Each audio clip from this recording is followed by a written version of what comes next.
The economic situation, capitalism and Marxism. We stand at a turning point in the economic life of the world. It is less easy for us to recognize this fact than it will be for future historians. The economic forms of the past and the future are still interwoven and cannot be neatly separated. This symbiosis may still last for a long time, beyond the lifespan of one generation. A transformation is, however, becoming visible, not only in the slow decay of the old forms of economic life, but in the progressive emergence of new ones. Since the end of the Second World War, the situation has become very much clearer, particularly in Europe. We are witnessing the dissolution of the two great economic systems of the past, capitalism and Marxism, of which little more than an outward facade still remains standing. It is only too easy to confuse capitalism with private property. This confusion is dangerous. While the latter is a permanent element in human life, this is not the case with the former. Capitalism only came into being with the decay of the medieval order, and has reached its apex since the French Revolution, particularly during the period of 19th century economic liberalism. The basic principle of capitalism as an economic philosophy is to give economic events, the production of goods, a central significance in human life. The right to own property is regarded as the basic social right, though this is mostly not stated quite so baldly. The untrammeled operation of the acquisitive instinct is regarded as a guarantee of continual progress, which can only take place as long as there is a free play of economic forces. Fundamentally, therefore, capitalism is a social order dominated by economics, whose primacy of materialistic values allows other values no more than a subsidiary role. This definition has intentionally been made so narrow that it would probably not be accepted by most defenders of capitalism. They would all add various qualifications. Nevertheless, it is, in our view, a clear statement of the essence of capitalist doctrine. It was doctrines such as these that guided the policies of 19th century governments.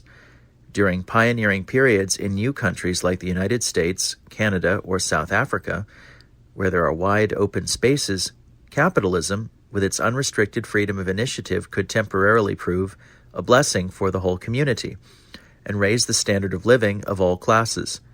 This is not the case, however, in thickly populated countries where elbow room is necessarily limited.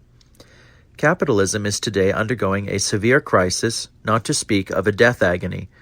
The whole idea of private property, its very foundation stone, is everywhere being transformed and has already lost its commanding position.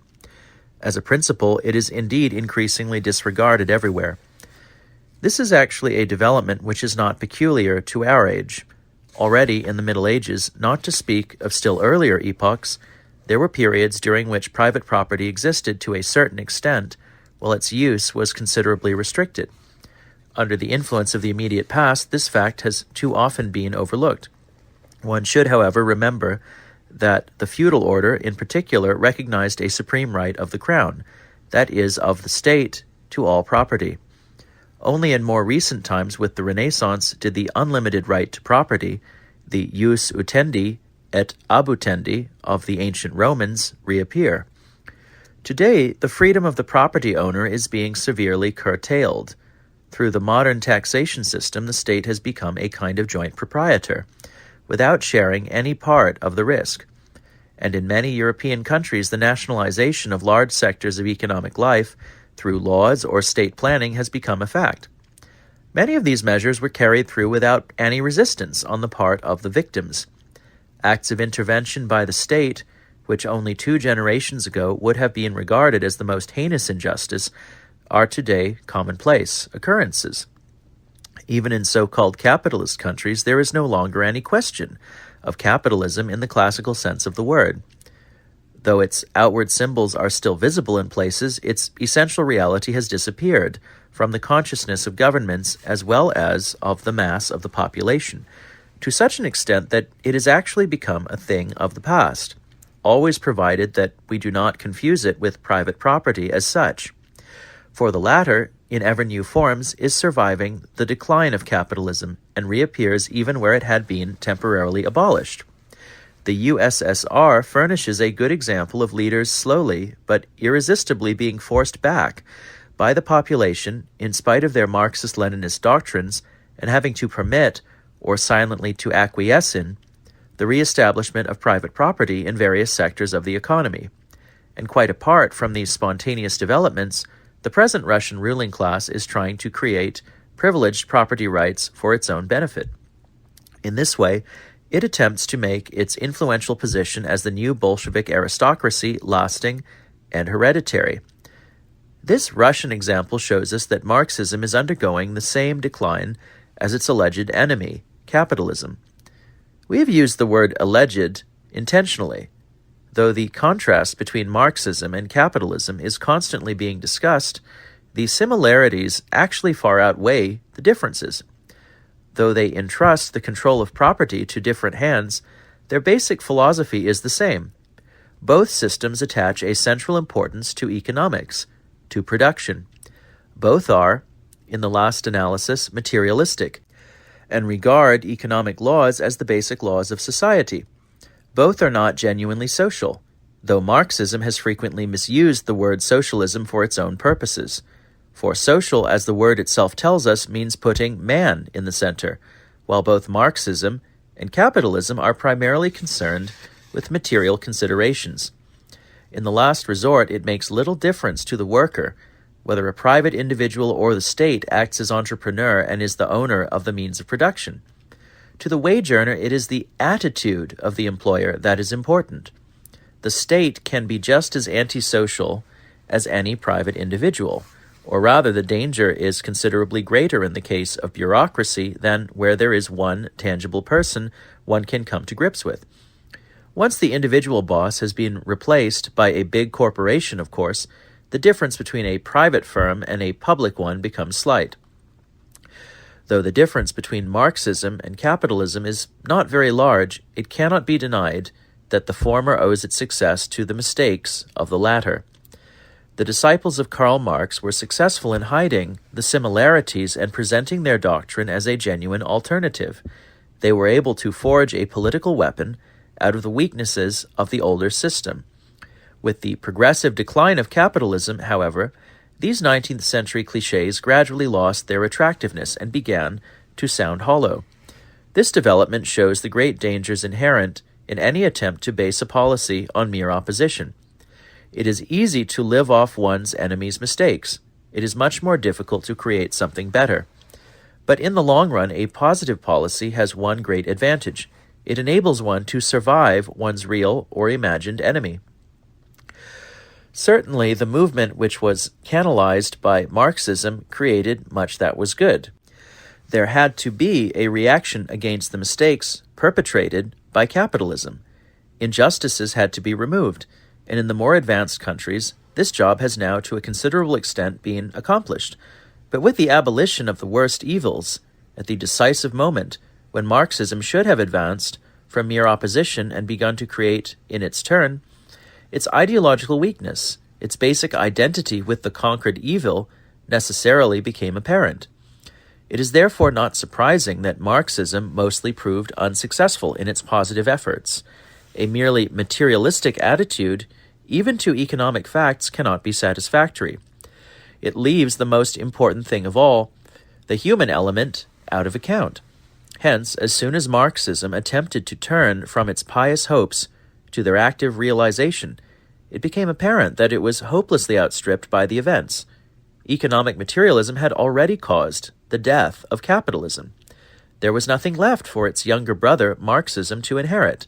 The painful disillusionment that followed the attempts to put Marxism into practice resulted in that lack of elan, which today paralyzes those European socialist parties which have not yet been able to adapt their programs to present-day realities. The injustices which they can condemn are disappearing, and it is difficult to construct anything positive in the 20th century if one is burdened with a program laid down under the special and unique conditions of the 19th century. We have found that the two predominating economic systems of the immediate past are both inwardly hollow.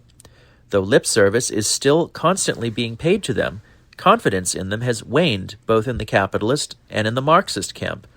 On both sides, the ability and determination to attack the approaching problems seriously and constructively is lacking, a typical symptom of old age impotence. This is of special significance at a moment when the economic life of the world is entering upon a far-reaching transformation. We are at the threshold of an economic revolution which will be at least as far-reaching as the Industrial Revolution, and probably more so.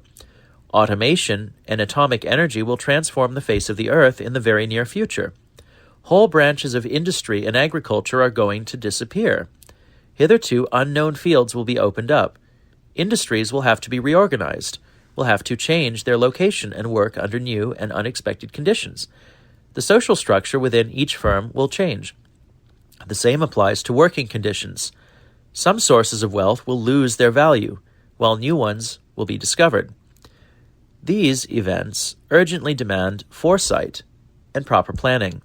Otherwise, the dangerous consequences of the Industrial Revolution will reappear in a sharpened form. This is not a vague apocalyptic prophecy, but something which confronts us here and now. It is all the more tragic that both the ruling economic systems will necessarily be unable to cope with these grave developments. They both have their roots in a past which has nothing to do with the present. The ideas which can be put in their place, a program which will be in keeping with the new conditions and can put the new facts in their proper context, is still lacking. This situation is made still more difficult by the fact that this lack of viable economic concepts is the consequence of a similar situation in the political field. For if one believes in the primacy of politics, i.e., if one realizes that economic developments, though they follow their own laws, do not proceed in a vacuum, apart from human volition, one must also believe that a healthy economy can only be brought about under the right political leadership. Here lies, perhaps, the decisive weakness of our time, which confronts a great historical moment without clear-cut aims or plans. State and politics. Many of the states of present-day Europe are the spiritual heirs of the French Revolution. Though this revolution was not the decisive turning point in European history, it was a great and cataclysmic event which, as it were, summed up a long development in dramatic form. For 1789 was merely the logical consequence of the irruption of pagan ideas into the Christian West. We see its fruits in Baudin's royal absolutism, in the spirit of Versailles and the encyclopedists, and particularly in the writings of Jean-Jacques Rousseau. This activity of the intelligentsia was crowned by a series of political acts: the storming of the Bastille, the Terror, the dictatorship of Napoleon, and the Napoleonic Wars. Banished for a brief period, the spirit of the revolution flared up again triumphantly in 1848, and has since advanced in a triumphal procession, ever again punctuated by murderous incidents like the events that took place between 1933 and 1945. The most significant fact about the state that came into being with the French Revolution is that it denies all transcendental ties, does not recognize natural law, and regards autonomous man, mostly seen in the mass, as the source of all law. This, logically enough, gives unlimited power to the legislator, whether a parliament or a dictator, since the legislator is apparently the source of all law, or at least claims to represent this source. Hence, the state of the French Revolution is totalitarian in the fullest sense of the word, even if it calls itself a democracy.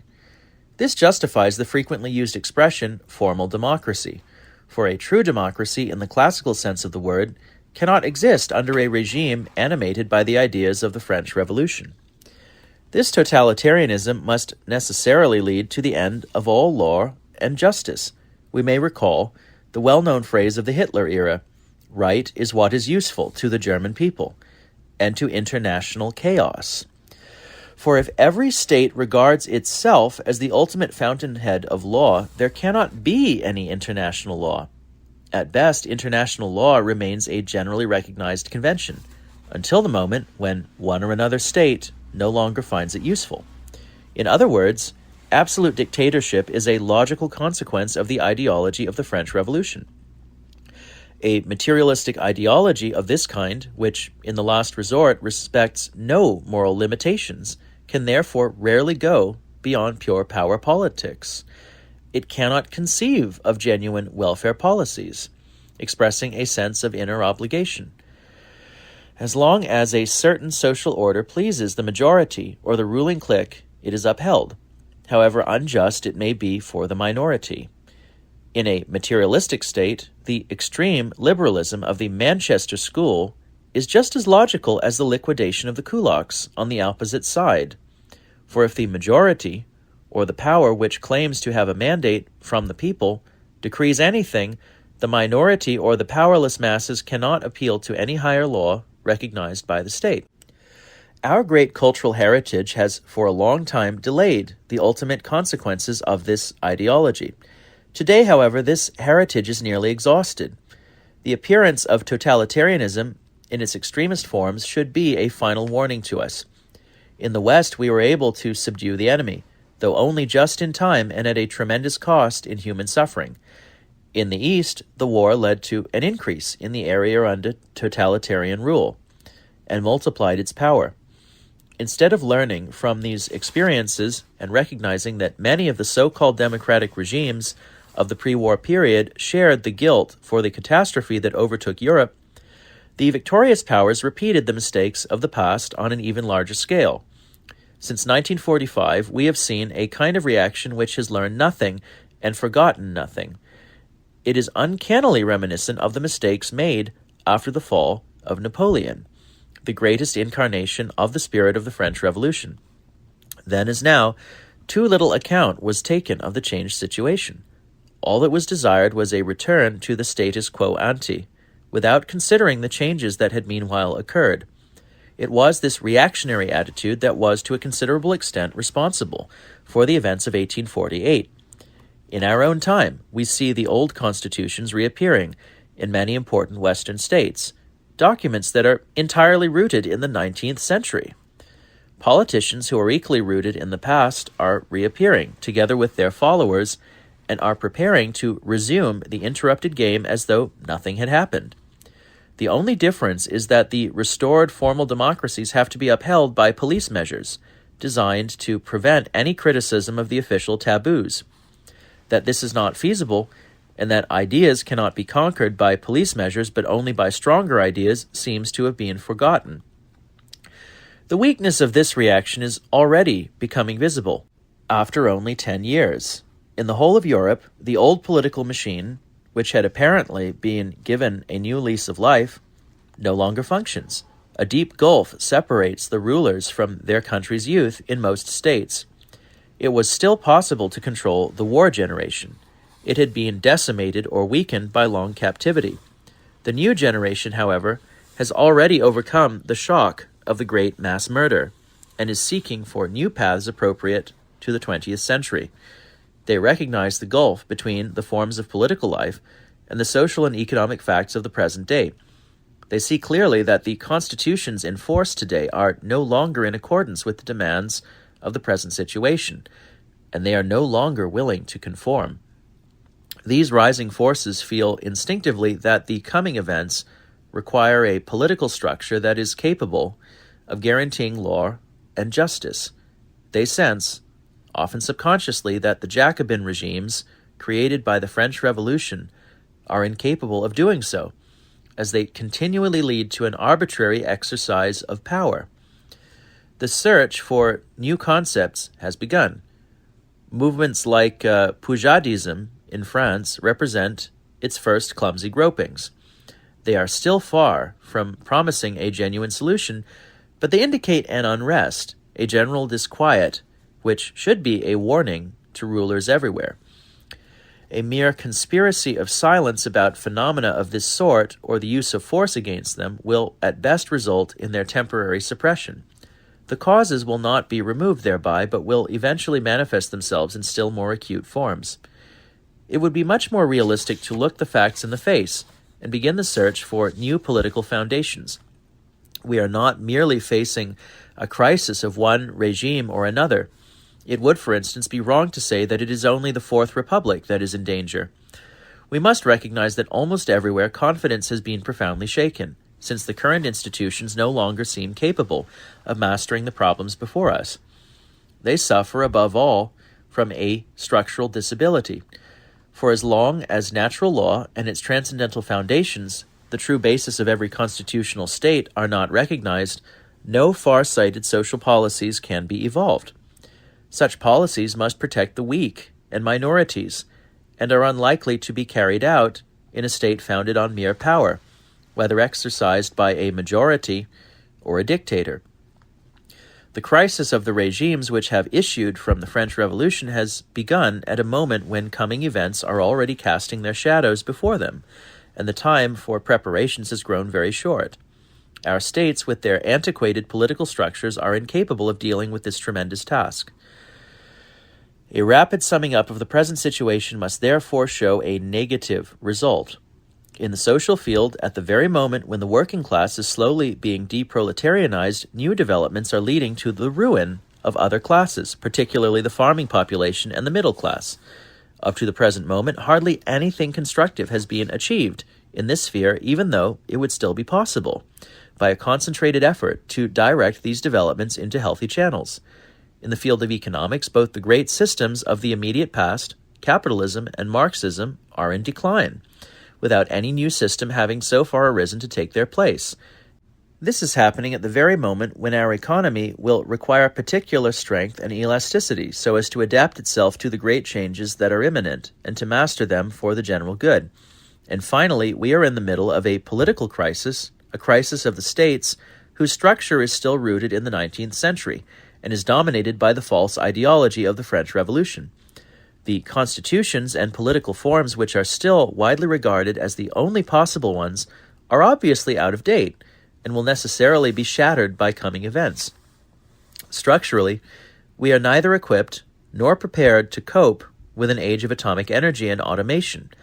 Mentally, our generation still lives in the epoch of the horse-drawn carriage, though our technology already operates with jet engines and atomic submarines. Politically, finally, we are about 100 years out of date. It should be obvious that this is not a satisfactory state of affairs. At the same time, we must not overlook a number of promising new beginnings. Unlike the generation which allowed the Industrial Revolution to produce a social catastrophe, and those generations which sacrificed the great values of our Western political heritage for the sake of a superficially convincing ideology, we possess historical examples which can point the way. History everlastingly begins anew. It does not, as our materialists believe, follow a straight upward line. There is no uninterrupted automatic progress. We must recognize that while material conditions change, the nature of man does not. He is always the master, not a part of economic events. His very independence of his environment determines the cyclical movement of history.